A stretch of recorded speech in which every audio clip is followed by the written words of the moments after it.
It's football and other F words. My name is Zach Lyons. You can follow me on Twitter or X at FWordsPod. Still got to change these logos on here. Really falling behind and slacking on that. And then, of course, I'm joined, as always, by Mike Herndon. You can follow him on X at Mike Herndon NFL.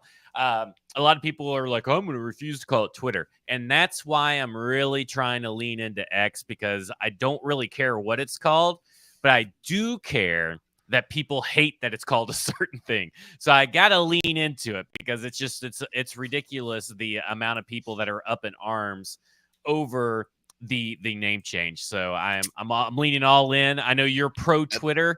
Yeah, I don't like the name change. I don't care. I don't really care that much about it, but I find X to be awkward to use in conversation, or to even mention on the podcast, and things like that. So, and maybe that's just because it's new.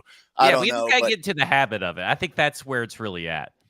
Yeah, maybe. But you can't just say tweet, whereas you could say tweet would be one word. You've got to say post on X. Yeah. Which it's just clumsy. I'm just gonna call them X's. I don't even want to call them posts. I'm just gonna call them X's now. I like to re-X, and then we'll quote X. I think those are great. Or QP or reP if you want to go that way. But I just QP or reP. Yeah.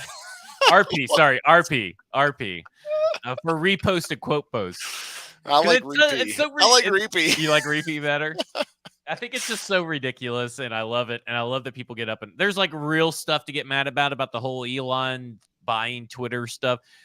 The rebrand is the bottom of the list, in my opinion. And I love that he finds out that he's got millions of people that have blocked him, and he tries to take away the block, that turns around and doesn't even know the fucking rules that are in Google Plays, the Google Play Store, and the Apple Store, where you have to have block. It is you have to have it if you want your apps to be in those things. And maybe he doesn't want them, and maybe he'll just take them off there. I don't know. Elon, it's just ridiculous. Just like us not reading the user agreements for Apple. Yeah, he's one of us. Speaking of one of us, Bluegrass Beverages is one of our only sponsor, and coming up on September 2nd, they are having a beer fest in their parking lot. It's going to be awesome. Come out. There's going to be food trucks, all kinds of breweries, local beers. September 2nd, Bluegrass Beverages in Hendersonville. You'll be able to watch the game while you're there as well. It's kind of like a beer fest tailgate, which is right up my alley, except for I hope that the heat dies down, because it is unbearable. We played golf yesterday on Tuesday, and we normally drink a couple beers out in the parking lot. We normally drink a couple beers on the golf course. I was no, I can't do either. When we were done, I ended up getting I think heat sickness, because I had a massive headache yesterday. It's terrible. It's tough out there. I mean, yeah, it is sweltering. Speaking of tough, it was a tough scene on X when you X'd out. When you X'd out and made the ridiculous claim that somehow, some way, this staff thinks that Kyle Phillips is wide receiver 3. First off, how dare you? I mean, what a fucking colossal disaster the replies were to that tweet. Because I mean, listen, this is not an opinion or a take about Kyle Phillips. This is fucking just the truth. Which by the way, it's the correct opinion to take if it wasn't factual, backed up by factual evidence. This would be the correct opinion or take. It was last year. It is this year. It's absolutely mind-boggling. But what I actually said was, basically about the Titans losing or being without 2 of their top 3 receivers, potentially for the first week or maybe 2, whatever. Burks may not miss time. So let's just put that out there. It may be that Burks is available for week 1. But the amount of people that replied with some sort of just refusal to Hate. believe that Kyle Phillips was the third best receiver on this team, which he is unequivocally the third best receiver on this team. You cannot find me one single person, and I asked somebody this. I said, bring me one person who covers this team, who has been to multiple practices, who, follows this team on that kind of level, that will tell you anyone besides Kyle Phillips is the third best receiver on this team, because you cannot find that person, because they do not exist, because they'd have to be a fucking idiot to believe that anyone else besides Kyle Phillips was wide receiver 3 for this team. And it doesn't I get the injury stuff sucks with him. He's been way too banged up. And it's been random stuff too. I mean, you go from what was it, the shoulder injury to the hamstring to now a MCL issue. Which is a freak MCL injury to happen, because it happened on a freak play. It's not like, oh, well, he was out there in a non-contact play and got a non-contact injury.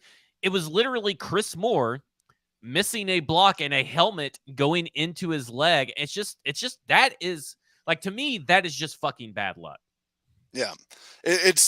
I thought it was bad. And look, it sucks. And until he gets on the field and can prove it, I understand people being skeptical that he's going to be able to be on the field for an extended period of time. It's funny to me that people are already giving up on Kyle Phillips in year 2, which hasn't really technically started yet. Right. Nobody's given up on Treylon Burks, right? Everybody's they suffered the same amount of injuries with different severity, but nobody's given up on Treylon Burks. And I brought that up as so you're giving up on Treylon Burks too. And they were like, no, well, Treylon Burks has shown when he's on the field that he could be something. Hello, Kyle Phillips has too. First off, we'll get into the special teams blunder and why I am so sick of Kyle Phillips being thrusted into a position he's clearly not able to do at the NFL level. But he should not get dinged as a wide receiver and a pass catcher for something that happened in special teams. Because what matters is what he does as a wide receiver. If the special teams department would, get off their ass and do something, he shouldn't be in that position. But the same people who have probably given up on Kyle Phillips already, I guarantee you they never gave up on Marcus Mariota. No, probably. Yeah, I'm sure that's the case. Yeah, you get injured a million times, Mariota, you're still my boy. Kyle Phillips injured, 3 times. He's dead to me. But no, the Kyle Phillips, and look, I understand it's just one game, but we have seen one game of healthy Kyle Phillips, and it was awesome. And that the problem is that I think that's all most people have seen. People haven't seen the practice reps and everything like that. And even some people that follow, and you can see the clips that are out there, you don't get to see the team periods and stuff like that where he's making plays and things. He is their third best receiver. He is better than and look, it's not a high bar either. It's not like I'm saying he's way better. He's better than someone that's actually good. We're talking about Chris Moore and Nick Westbrook-Akine and just clown show full of UDFAs. That's all he has to be better than, and he is better than those guys. So it's just this, I don't know, it's this reaction that if I'm mad at him because he's hurt all the time, then that means he can't be good, and I have to refute the fact that and I have to just say he's bad because I'm mad and I'm in my feelings about it. And be mad at the fact that he's hurt or whatever, but that's not his fault. Be mad at Chris Moore for missing that block, or be mad at Craig Ackerman and Mike Vrabel for putting him out there and in a meaningless preseason game and put him out there at all. He muffed 2 punts. I don't care about a redemption story at this point with this special teams unit. And again, we're gonna bitch and moan about that special teams unit for a good chunk of the episode. But I don't need redemption stories. I just need people to go out there and do that job that aren't necessary for other important jobs. Look, if you want to keep Hassan Haskins on this team and you want him to return punts, that's fine. If he gets injured, that doesn't mean shit for this team on offense. It doesn't mean nothing. Well, I mean, this means something. A guy like Eric Garror or a guy like Kyrus Jackson, if you want to put him on the roster and let them do it, I think that would be a good role for them because, I do think Phillips at this point, he doesn't need to be taking extra hits, and he does have value to this offense. So I don't think they should be risking that necessarily. And then, look, I also think they'll be fine. Like, I think Chris Moore, if you have to play him in the slot for week 1, week 2, whatever, however long Phillips is out, they're going to be fine. Like, that's not the end of the world. The Burks injury is a much bigger loss, but we'd also don't have to pretend like Phillips wasn't going to get those snaps. Like, he was going to be their third wide receiver on the field in 11 personnel, and now he's not. That is the truth. That is just the truth. So it's just fact. Like, I don't see why people have to be either contrarian or blind to it. Mike, you've been writing for Music City You started writing for Music City Miracles when? I think it was 2016. Okay, so 2016. So you've been writing for Music City Miracles since 2016. Maybe 2015. Yeah, it may be 2015. But you've been writing for someone since then. I mean, like, you are one of the foremost, I would say, accounts synonymous with educating fans on topics that have to do with the Tennessee Titans. I think you're the foremost person. You've been doing it the longest. You're a mainstay. That's what you're synonymous with. How disheartening is it to see the replies to that tweet? And I don't know if you've gone down my special teams tweet replies, but there are some good ones in there too. I have not yet, no. But there is something we've always wanted to educate and make fans smarter. How disheartening is it that a large chunk of the fan base, at least that are on X, in your replies, don't seem to be that smart? I mean, it's definitely disappointing when you get replies like that sometimes. And it's like, listen, and look, I'm not expecting like everyone to hang on my every tweet or anything like that. But like everyone who has written about, tweeted about anything about this Titans team all offseason has said Kyle Phillips is wide receiver 3. Not everybody. Well, there is one person that has not agreed to that. And there is that one person was brought up in that conversation. I was like, well, it's complete nonsense because he's not at practice. He's not seeing what these guys are doing.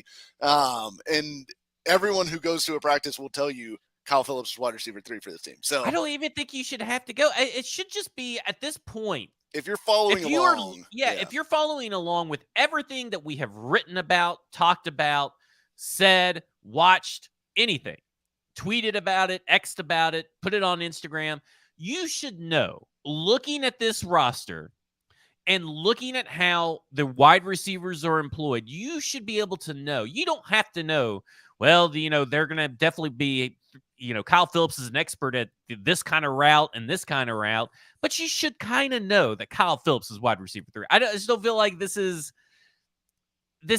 some controversial take that everybody made it out to be. Yeah, it's not. And I mean, look, it's one of those things where like, and I had somebody throw out like, well, I will bet that Chris Moore ends up with more yards this year than Kyle Phillips. And I was like, he might end up with more yards than Kyle Phillips. I don't know how healthy Kyle Phillips is going to be throughout the season or how many games he's going to miss with his injury, whatever. It's possible that Chris Moore ends up with more yards than him. But what I'm telling you is that if the Titans lined up today and they were going against the Saints. Everybody was healthy. And everyone was healthy. The 3 receivers on the field in 11 personnel would be DeAndre Hopkins, Treylon Burks, and Kyle Phillips, without a doubt. There is no debating that. So the coaching staff believes he's their third best receiver. He is their third best receiver if you watch him practice and watch all of these guys practice and see what all goes on out there. And he will be their third wide receiver when he's healthy and comes back. So it's one of those things like, it's unbelievable how dense some people can choose to be about a topic. And I think the only way I can rationalize is that they're just emotional about it and they're mad at Kyle Phillips that he's injured again. And they're like, I'm going to just say he's bad. I'm just going to say he sucks and that he can't be wide receiver 3 because in my mind he sinks. Like it's just the only way it can possibly be true. People gotta breathe. I keep telling people, and I've been less on X. I haven't really been on a lot. I'm scouring. I'm observing, but I'm not participating in X very much. And that goes for any of the social media platforms. But everybody's got to take a beat. There doesn't have to be an instant reaction to everything, and you don't have to tweet everything that instantly comes to your mind. You don't have to send a message that instantly with everything that instantly comes to your mind. There's a great example of that about the Caleb Farley stuff this week, but we're not going to touch on that. But I hope Caleb Farley, everything surrounding that situation, he gets the help and gets support that he needs. We're going to take a trip back to an old segment. We're down in the bottom floor of the house in Nashville. We're recording. Let's imagine that Internet Keith is here, DJ EJ, and Mr. Lebowski. We're all in a room together.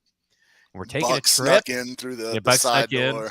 We're taking a trip to Mike's wide receiver corner because I have to ask Mike, what kind of extension are you wanting to give to Mason Kinsey? Because you and Titans Film Room have made this weird connection after being proponents that if Mason Kinsey can't make it in the roster for 3 years, then he ain't going to make it in 4 years, that somehow magically this is the guy that they are going to choose to replace Kyle Phillips if he cannot make it, which is likely, to week 1 or week 2. And I think it's just because he's white. I just think it's what it is. It's not because he's white. It is because Kinsey fills a very specific void. He's the same, but it's not the void that you're thinking. But he's the same type of player, not race of player, although they are the same race.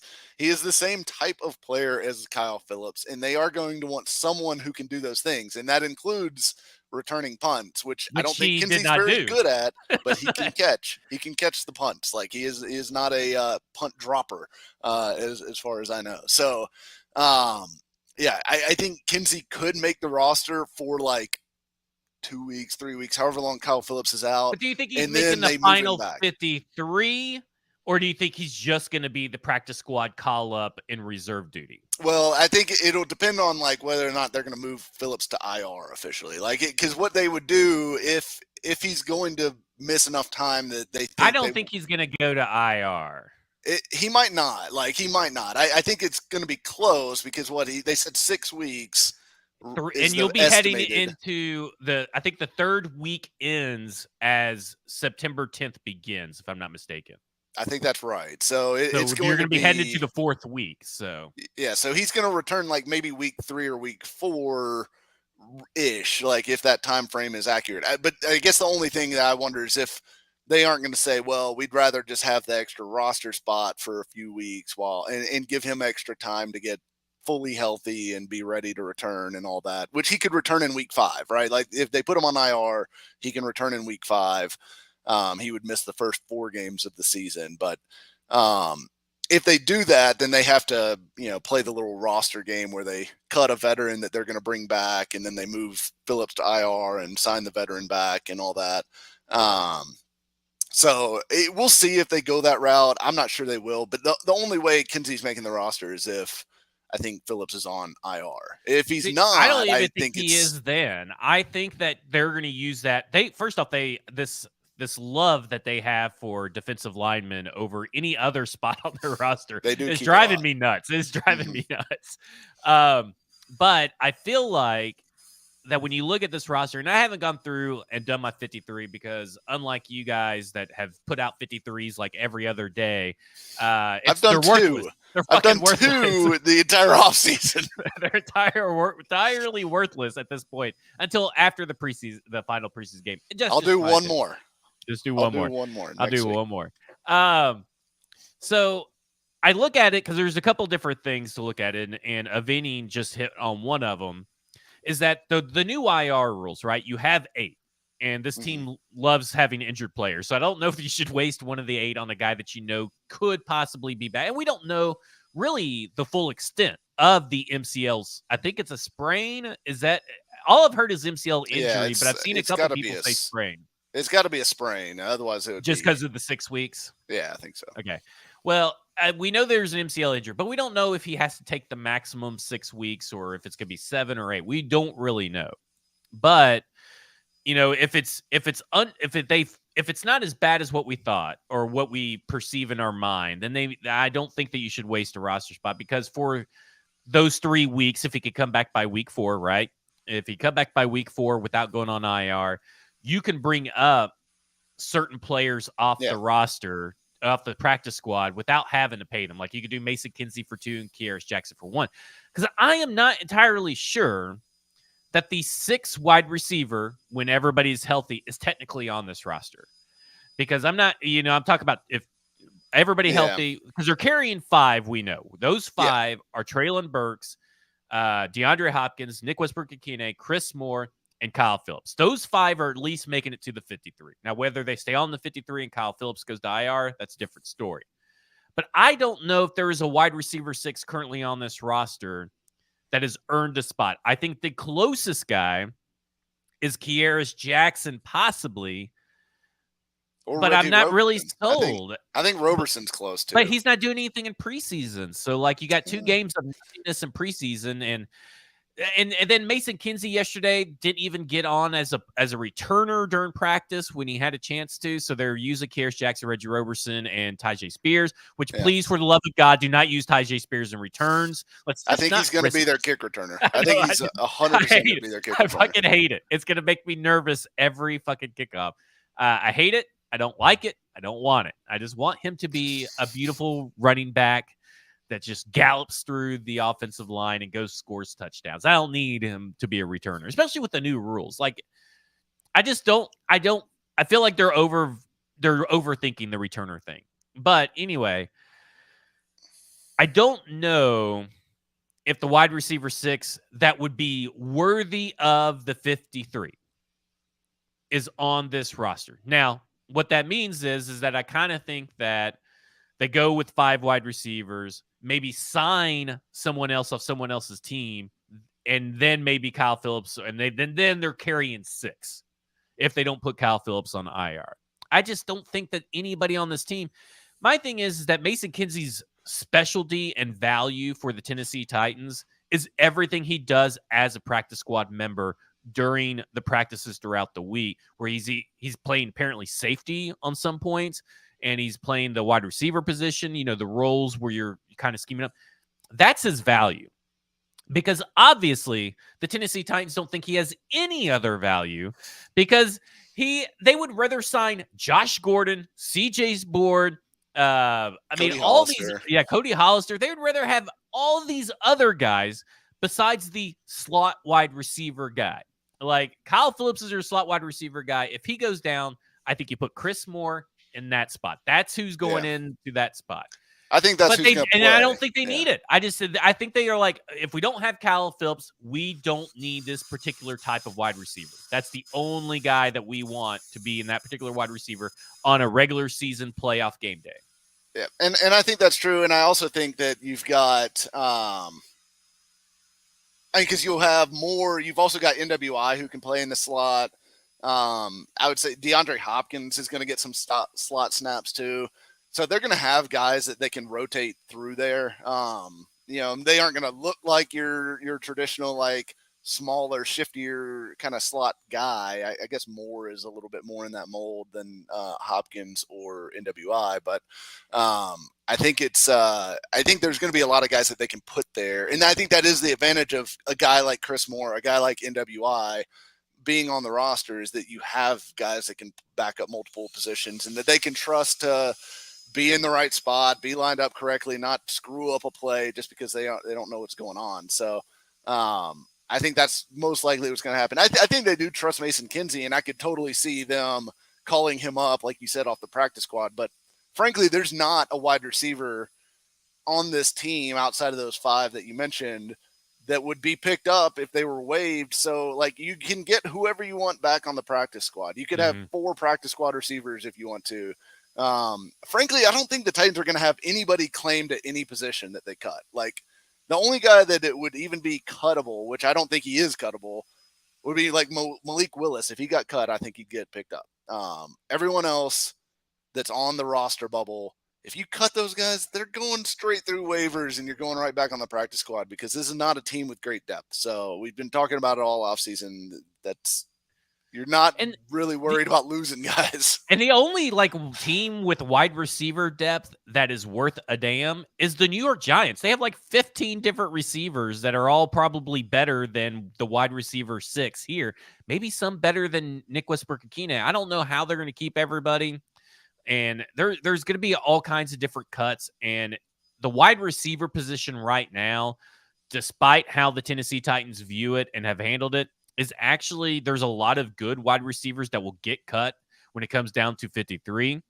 Um, I'm gonna get to some Caleb Murphy talk because I want to get to Caleb Murphy because it kind of ties into Kyle Pecco and I your think love Murphy's on the team personally. I think that you guys are going to be in for some disappointment, but we'll see. We'll get to that in a minute. You brought up Malik Willis. When we've seen 2 full games of Malik Willis with varying degrees of success. Now, I think you and I both agree that while Malik Willis has shown improvement, I don't think he's shown enough improvement. Now, what I mean by that is that I don't think we were pretty much saying it all summer long leading into the offseason. I don't think you have an NFL quarterback. I don't think that Malik Willis is a true NFL quarterback. And from all reports right now, since the Vikings game, he's been in a terrible slump and been having some of the worst practices. I don't think that he can really handle the rigors of being an NFL quarterback. I am scared shitless if he were to go in for Ryan Tannehill for any reason in a regular season game. He puts the ball on the ground too much. He makes incorrect decisions too much. Kudos for him for improving. Yeah, kudos for him for improving and trying to get to a certain level. He's just never going to get there. And we can't keep pushing it's going to be 1 year. It's only going to take, it's going to be, we all knew that the first year he's a project quarterback. We always knew the first year he was going to have to develop. Well, we just have to, now he's a year 3. He's a 3-year quarterback project. We have to see till year 3. No, we're not doing that. This is how you get into bad quarterback situations. And the Titans are in a luxury position where they don't have to do that. And I ask you, Mike, we've only seen 1 game of Will Levis, 2 games of Malik Willis. Last year, we kind of thought that they may toy around with the idea of keeping 3 quarterbacks. I think we both agree that they're going to keep 3 quarterbacks. Yes. However, I think Will Levis is your quarterback too, and I think that he and Malik Willis will be quarterback 3 on the depth chart.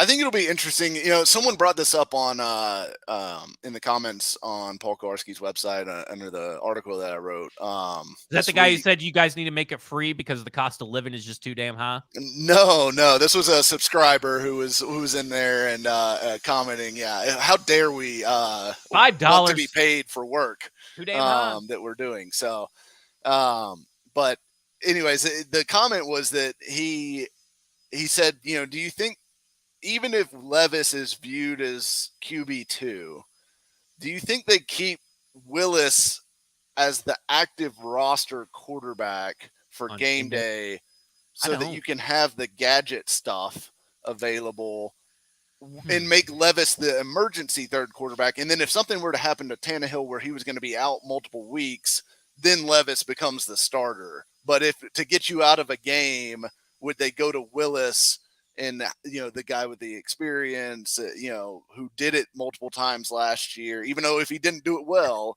but he has done it before and he could run some of this gadget stuff. Maybe you go to a little bit more run-based attack to try to get out of a game. Yeah, I think that's a valid question. Man, that is a good question, but I just don't know where I land on that. Yeah, I can kind of see if it's in the fourth quarter, maybe, but you don't want your backup quarterback to put the ball on the ground and have turnovers, and that's what Malik Willis does. Well, and the problem also is that I don't like the gadget stuff that they do with Malik Willis. I don't think it's valuable because, he had more turnover than big plays last year when they tried to do that kind of thing. Some in some hugely critical spots. So I kind of think, that's probably not worth it if they think Levis is the better quarterback. Just keep him active. But I thought it was an interesting question. I could totally see them doing that for that reason, even though I might not think it's the best idea. But anyways, I think Levis will beat them out. Yeah, I I do think think they'll so keep too. 3. And look, I mentioned this week too.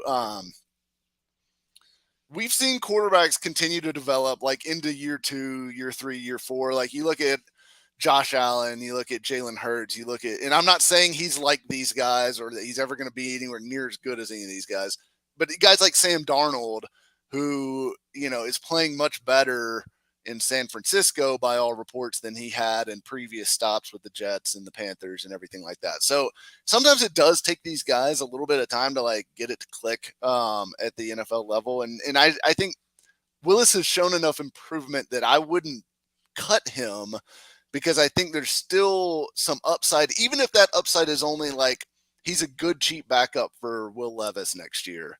Mhm. That's still valuable rather than having to go out and sign Chase Daniel and pay him $10 million to be a competent backup. That's kind of where I'm at with Malik Willis at this point. I think you keep him, but Levis is still the guy. Yeah. I think that's where I'm at right now is like, to me, it Will Levis, and maybe the injury kind of changes this just a little bit, kind of changes the math on it, if or the labels around it. Maybe it will be quarterback 2 Malik Willis if Will Levis's injury isn't recovering or progressing like they want it to. So maybe Malik Willis is quarterback 2, and I kind of sound a little bit wrong earlier, but I think at the end of the day, I think we all know Will Levis is quarterback 2 if Ryan Tannehill goes down with an extended period of time, and Will Levis is obviously healthy. Um, I just, we have talked. It's been dissected enough, like a Zapruder film, the Josh Wiley, um, catch and you know, um, the Chig Okonkwo catch and all this stuff, the drops, I guess you could say that turn, and all that. But at the end of the day, my big issue with watching Malik Willis is not only is his time to throw without the scrambles and sacks included went up again, it was looking pretty good, trending in the right direction, then goes up. He just makes everything so much harder on himself. He cannot do the most routine of throws, which not only makes it hard on him, it makes it hard on his pass catchers. And then because everybody loves Malik Willis because, he's nice. Obviously Chigakonkwo is beating people up, and, Josh Wiley is, Yeah, he probably Chig is stormed the Capitol or something, but like, Chig is intentionally dropping passes. yeah.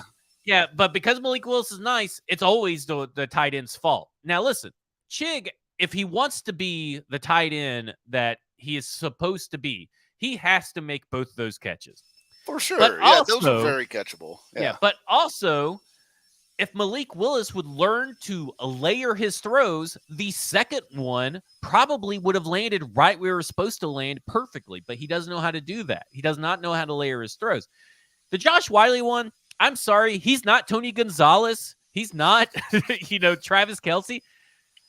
That is, you're tall. I don't know if you're as tall or taller than Josh Wiley. We're almost exactly the same size. I stood next to him at camp. We're that is right a eye to eye. ridiculous claim that he has to catch it because it hit him in the hands. That's a hard catch to make that is being thrown 300 miles an hour, and he's having to jump up, and he's a 5th-round rookie. Like, we got to keep stuff in perspective on that. Like, Chig, he is supposed to be the next great tight end out of this, this next set. Like, if you're talking about fantasy football, you're talking about on the field. So, yeah, Chig needs to catch. Josh Wiley, a 5th-round pick, I don't expect him to catch that one. Well, and also the throw it couldn't have been a better blocked play for Malik Willis. Like, there's perfect pocket all day to throw, nobody anywhere close to him, a clear throwing lane, nobody within 5 yards of Josh Wiley, and he throws a laser beam 3 or 4 feet over Wiley's head. And look, Wiley jumps up. Could he have caught that ball? Yes, I think he could have caught that ball. Does it need to be anywhere close to that difficult when you've got a professional quarterback throwing to a wide open 6'7" wide tight open end? No, it should not be anywhere close to that difficult. That's got to be a throw that you put on his frame every single time. And this is the point I made after the after that throw, and people were arguing with me in the comments about like, well, he's got to catch that ball. I don't care. Like maybe he could have caught it, maybe he should have, but you are allowed to hold your quarterback who has aspirations of being an NFL starter to a standard that you wish a franchise quarterback to be. Like, you are allowed to hold him to that standard. You don't have to handhold him and explain away all of his mistakes. You are allowed to say, that's not good enough from a starting level NFL quarterback. And it's not. That throw was not good enough. It was a bad throw. It was a bad mistake. You would say that about any quarterback in the league. So that they would if Carson Wentz made that throw.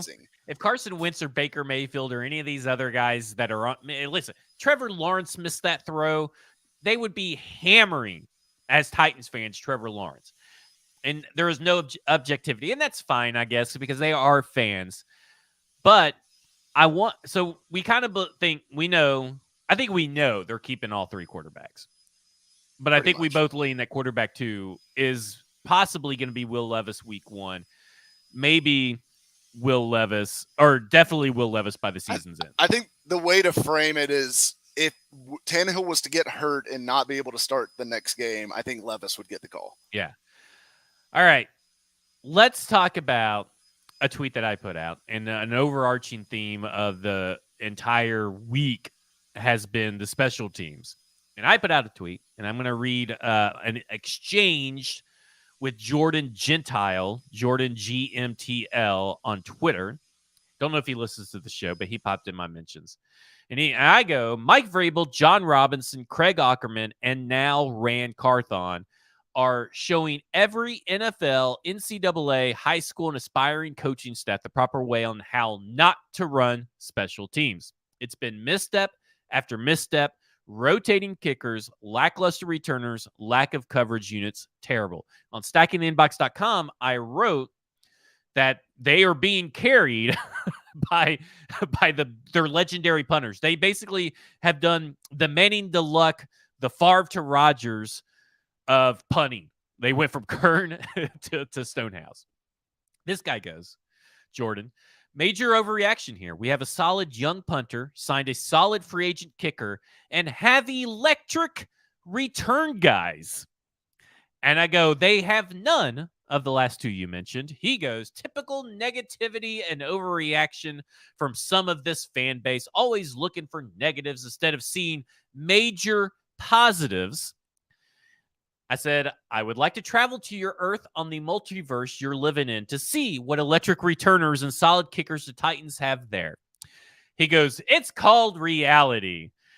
And I go, then you're living in a different reality than the rest of us.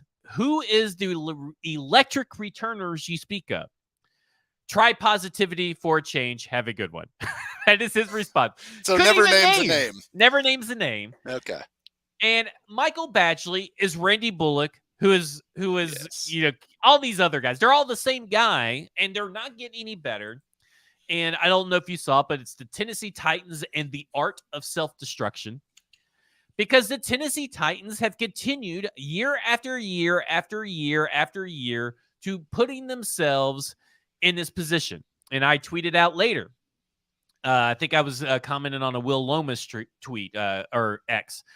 And I said, he goes, oh, it's great to bring in Michael Badgley or blah, blah, blah. And I say, I agree. It's really great because now instead of going through the will he or won't he make it on game days, we'll just know that he won't make it.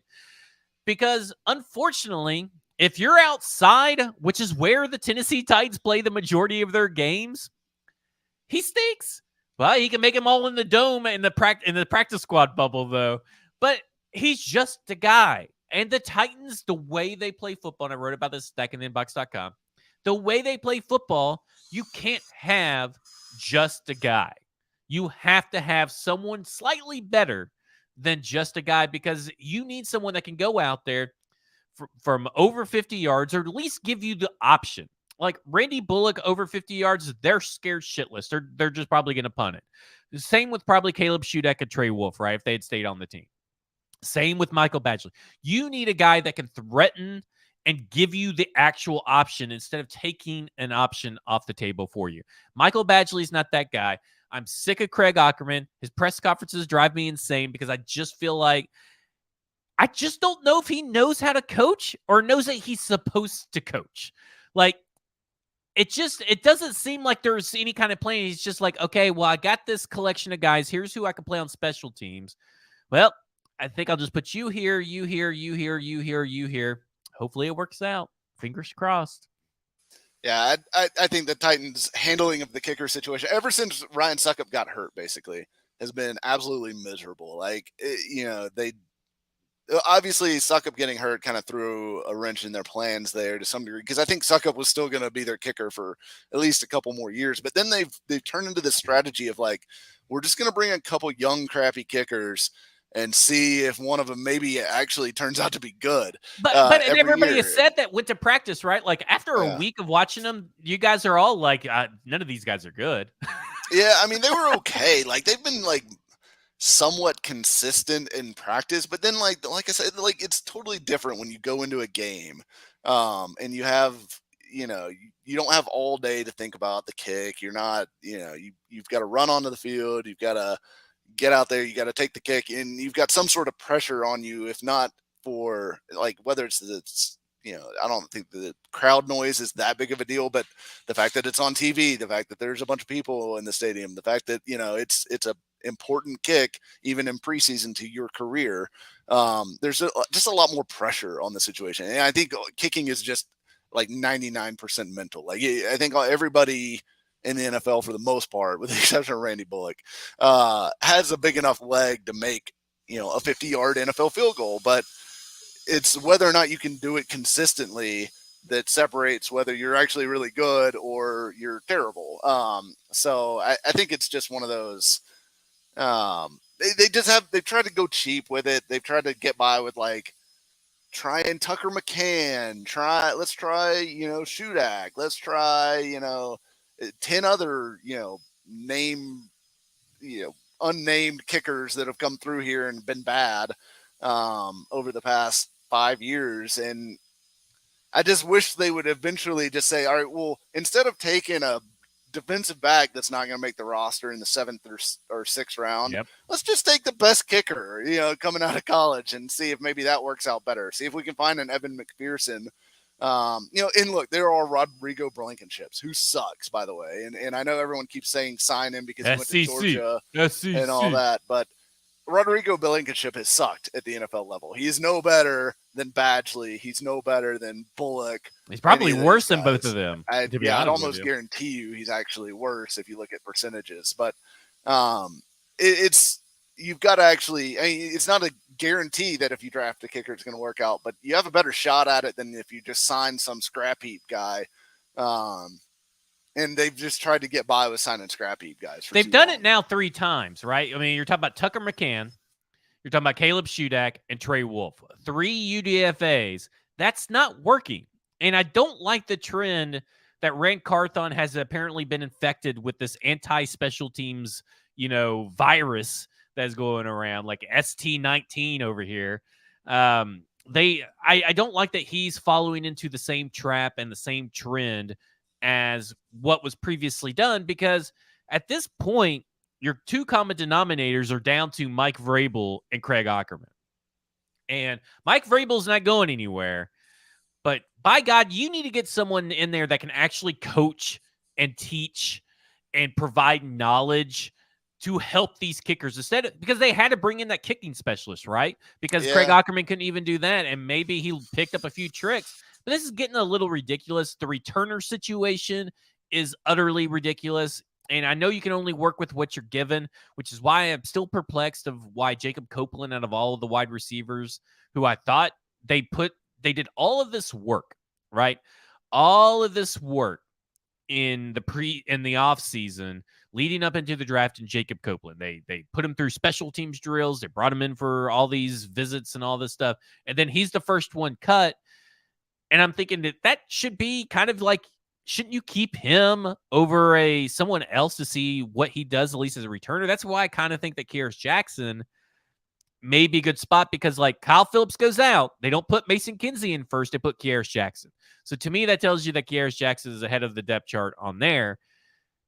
I just don't like how they've handled it. And I don't like, and I said this on the football show on Monday, and don't forget, if you're listening right now, football show will be out shortly after this broadcast. So just stick on this YouTube channel, 440 Sports, if you're there. But how many teams I know that Tyler Lockett is like one team. So I know the Seattle Seahawks is like one of the teams. But how many teams put out one of their top 3 pass catchers as a returner on the punts? It's got I to be a think pretty it's small them, number. and I think it's Kansas City's another one because I'm sure Mecole Hardman did a few punt returns and all that kind of stuff. A very, very, very small number. And so I think it's ridiculous that they put out Kyle Phillips, and I think that they have to get a grip on the way they use and manage personnel and special teams. And I don't know if that's Mike Vrabel, Rand Carthon, or Craig Ackerman, but I think we know if you look at any metric that has to do with overall special teams performance or overall field goal or touchback performances, the only thing that they're going to be top rated in is punts. But you're talking about coverage units, field goal kicking, kickoff kicking, extra point kicking, just overall special teams. When you add it all together, they're a bottom tier team and have been for I think for every year that Ackerman's been coached. And the funny thing is they had a major long snapper issue, right? Like whenever Bo Brinkley started to kind of fall apart there towards the end. And then they addressed it. They went out and signed Morgan Cox, who was coming off of a Pro Bowl and, is one of the best long snappers in the game. I just don't understand why they won't do that with kicker or even kick returner. Like I wouldn't mind spending the 53rd spot on the roster on a really, really good, kick and punt returner. Like give them $2 or $3 million a year. It's not like these guys are breaking the bank expensive. Like, I mean, you're talking like a guy like Ray McLeod or a guy like DeAndre Carter for the Chargers. Like they aren't going to cost $10 million a year. Like just go get some good ones and let's stop worrying every time the guy has to catch a punt, whether he's going to drop it and create a turnover that kills you, Yeah, it's ridiculous. They've just totally mismanaged it, and it's now continuing into Rand Carthon's era. So maybe, hopefully, I don't think the kicker's on this roster. I think maybe Michael Badgley is still on this roster all the way through till tomorrow, but I think after tomorrow, maybe he's gone. They have 2 weeks essentially to find a new kicker and get them acclimated. I don't think it's going to be Michael Badgley week 1. Yeah, I mean, I could totally see them cycling. I mean, Vrabel almost said, he's the kicker for today. Like we'll see. So yeah. I think it's going to come down to Crosby, Robbie Gould, because I am very surprised they just haven't brought him in because, I mean, his connection to Rand Carthon. He's one of the first free agents Rand Carthon and John Lynch signed in their San Francisco regime back in 2017. Or I think it's someone that's going to get cut from another team, which it could be like a Riley Patterson. If Chad Ryland gets cut, I'm not sure I'm bringing him in because apparently he's been awful in Patriots practice. But I think the Titans liked him.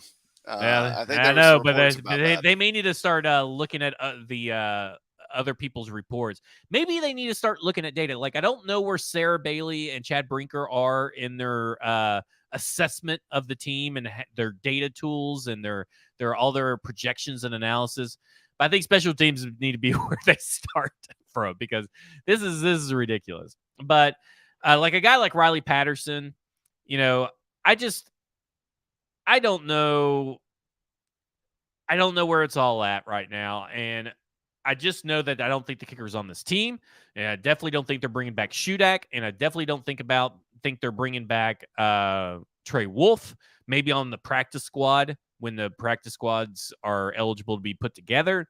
But none of these 3 guys that they brought in so far are going to make the final 53, in my opinion. Speaking of final 53, I think everybody's fallen into a trap with Caleb Murphy. And I don't think he's quite ready to take up a spot on the final 53. I think if you're putting together... think they're falling in the David and Innie trap? I think the David and Innie, the Sam Roberson trap. I think if you're putting together the best 53 players, which is how Vrabel says they want to put together, I don't think that Caleb Murphy is that. Now, that does not mean I don't think Caleb Murphy is good or Caleb Murphy can't develop. I think there is a Tierre Tart-like path where, he doesn't make the team right away on the final 53, and he's put on the practice squad, and then he develops and he learns and he expands his game to not just be a pass rusher. He expands his game to be a run stopper, a tackling machine, and this and that. Then you bring him up. Like, I'm not here to write off anything with Caleb Murphy. I just don't think he's going to make the final 53. And your boy Kyle Pecco is not making the fucking final 53. I just need you to know that. He is not making the final 53. But he might your boy not, Julius Chestnut is. To be honest, I did forget about Jaleel Johnson and really just Jaleel Johnson, because I don't think Naquan Jones is making it. He can't. He's not healthy. He can't stay healthy. He wasn't healthy last year either, and didn't play well last year because of an injury, I believe. So I don't think he's making it. But anyways, I don't think Pecco is completely out of it. Really, my boy on the defensive line right now is Michael Dwumfor, which came out of nowhere because he just was signed last week, and then he was awesome against the Vikings, and I have no idea where that came from or if he's doing any of that in practice right now or what. But I'm very interested to watch him against the Patriots. It's Derek Roberson, really, not Sam Roberson. That's bad. Right. Yeah.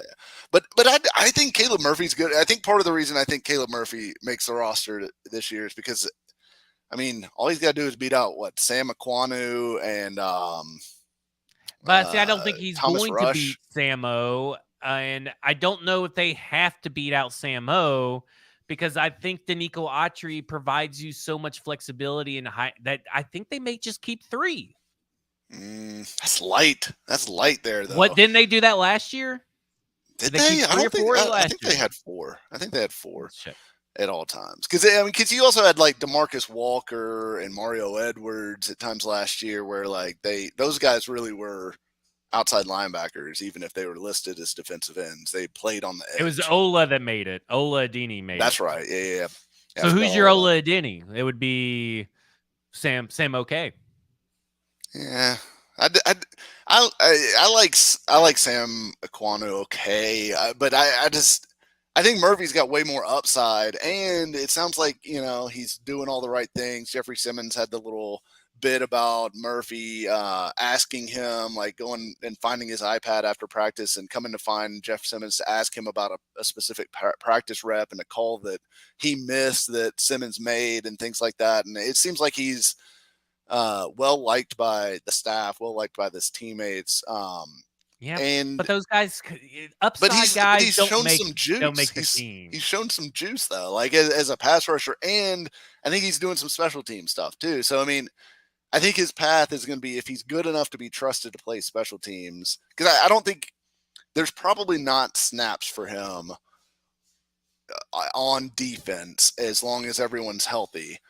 I think the only path would be an injury forces one of those other outside linebackers out of the game, and then you could get him into that rotation. But right now, I don't think there's any way he's playing on defense, so he's going to have to be a good enough special teams player to make the roster.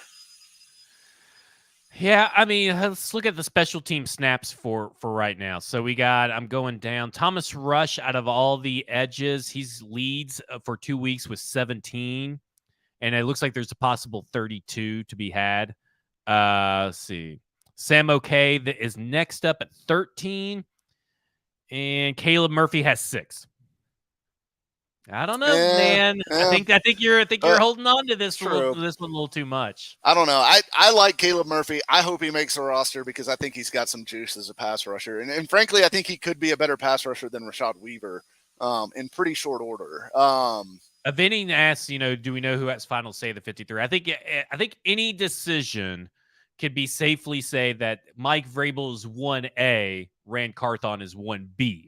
I think that's how you got to look at it. Yeah. Like, Mike Vrabel's ultimately going to get the final 53 say, but it's not going to be like, it's still going to be a little bit of a collaborative effort, but Mike Vrabel gets the tiebreaker. Yeah, I would agree with that. I think Vrabel likely has control over the 53 in this situation. And look, I do think Thomas Rush has a chance because Thomas Rush was paid pretty highly among their UDFA class. I think he was second behind Ojukwu. So it's they do like him a little bit, and like you mentioned, he's playing a lot of special teams too, and he's a good athlete. So I wouldn't rule out Thomas Rush making it. Honestly, I almost would kind of prefer them keep both Rush and Murphy over Aquanu. I don't know that Aquanu's got a ton of upside like those other two guys do. All right. Well, we got that handled. So I just real quick, because I don't want to get too deep into this, but you put out a tweet or an X basically saying that even though if it's just DeAndre Hopkins and Ryan Tannehill, that's still better than anything they had last year. And I fully agree. And everybody right now should put aside their worries that the connection and chemistry between Ryan Tannehill and DeAndre Hopkins does not exist or won't be there. Okay, so this isn't a Julio Jones situation. This isn't a Andre Johnson or any other guys, Robert Woods, that you want to bring in. Does not mean that nothing can happen to DeAndre Hopkins or nothing can happen to Ryan Tannehill health-wise. It just means that their connection is off the charts. And we're going to be talking about this on Monday on the football show, a little preview. Like, what is worst case scenario? And I feel like DeAndre Hopkins, Ryan Tannehill, and Derrick Henry on week 1, if that's them and you still got Chig, and if those are your 4 guys, I still think they beat the Saints. Like, I still think this is a team that can compete every week and score points. I definitely think I think Hopkins has shown everything that you needed to see from him during camp to believe that he still has juice, that he still can be that guy, and that Tannehill seems to love throwing to him. And, I think that relationship has gotten off to a really good start. And I think that's important, and I think you'll see that. And frankly, if Burks is not going to play against the Saints, I think Hopkins is going to get a ton of targets. I think he's going to get a ton of targets anyways, but I think Hopkins is going to see a lot of the ball early in the season and help balance out, hopefully, some of this, the running game and everything like that. But, yeah, you start to sprinkle in Spears, Chig.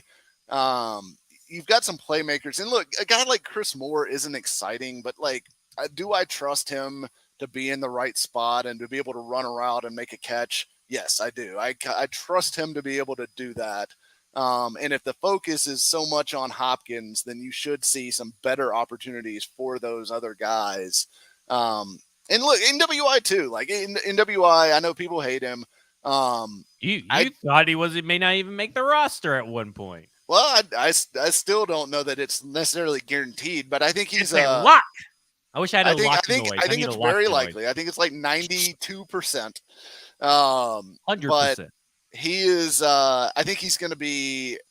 I think he's reliable. If you had to play him in a game, you could do worse. Like we've seen him have good games before, so it's. I think they're going to be just fine until Burks and Phillips comes back. And look, this whole thing, like I think Burks is back by week 1. I guess I'm in the minority. I think he's playing week 1. Burks. Yeah. Yeah. I mean, I think there's a pretty strong chance that happens. I think it's almost 50-50, like either way. I definitely think that there's enough out there that they can get by. And also I think like these people that want to sign Jarvis Landry now and stuff like that and bring him in like 2 weeks before the season starts and put his old ass out there. Like we do not like, what are we doing here? Like, I know you've heard of him. What has he done in the last year to make you think that he's better than Chris Moore or NWI or even like Reggie Roberson? Like, I mean, like he's on the decline. He was bad last year. Nobody wants to sign him. He's just still sitting out there waiting for somebody to call. There's a reason for that. It's not that he's like secretly still awesome and you're going to get vintage Jarvis Landry.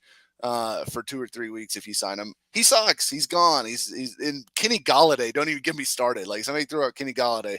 What a waste of money that would be. Yeah. Like, he didn't even want to try in New York after getting paid like crazy. So, oh my gosh, these people. We've got to stop. I'm okay with We've got to waiting and stop. seeing what the list looks like after all these cuts, because Yeah, I think there if will you- be some names that you can get to. There's always some Somebody who's surprise on a cuts as roster well. right now, though, Yeah. not some guy who's These sitting on the Free agents could just go to couch. hell, in my opinion. Yeah. Okay, real quick preview for the game this week. I'm going to ask you some questions. Will Levis play? Yes. Okay. Will Levis take over as quarterback 2 by the end of this game? Will everybody be able to definitively say Will Levis quarterback 2? I think everyone's opinion will be that he is quarterback 2. I don't know if we'll be able to say definitively that the team has him as quarterback 2. Okay. How many kicks will Michael Badgley miss? 1. Okay. Will he kick it out of bounds at some point? Yes. We'll say yes. 1 kick out of bounds, I 1 miss. I like it. Yeah. Will Ryan Stonehouse's accuracy be any better this week? Sure. Yeah. Okay. Who is the return? Who will become after this game? After this game, this person, X player, is the punt returner heading into the 53-man cuts. I'm going to say Kyrus Jackson. Okay. This player will be, and this may be the same answer, wide receiver 6. Reggie Roberson. The Titans will carry how many tight ends? 4. Okay. And the 4th will be Odakoya.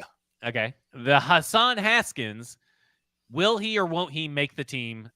And I'm going to do Hassan Haskins and Monty Rice. I'm going to say both do not make the team. I agree. Man, that's going to be in shambles. Sorry, Stone. I know you're a big Monty Rice believer. Big Rice head. Big Rice head. I think that's about it. Will Eric Garror do enough to make the team? I think so. I think because I think he's going to be able to be a gunner. I think he's also an option as a punt returner.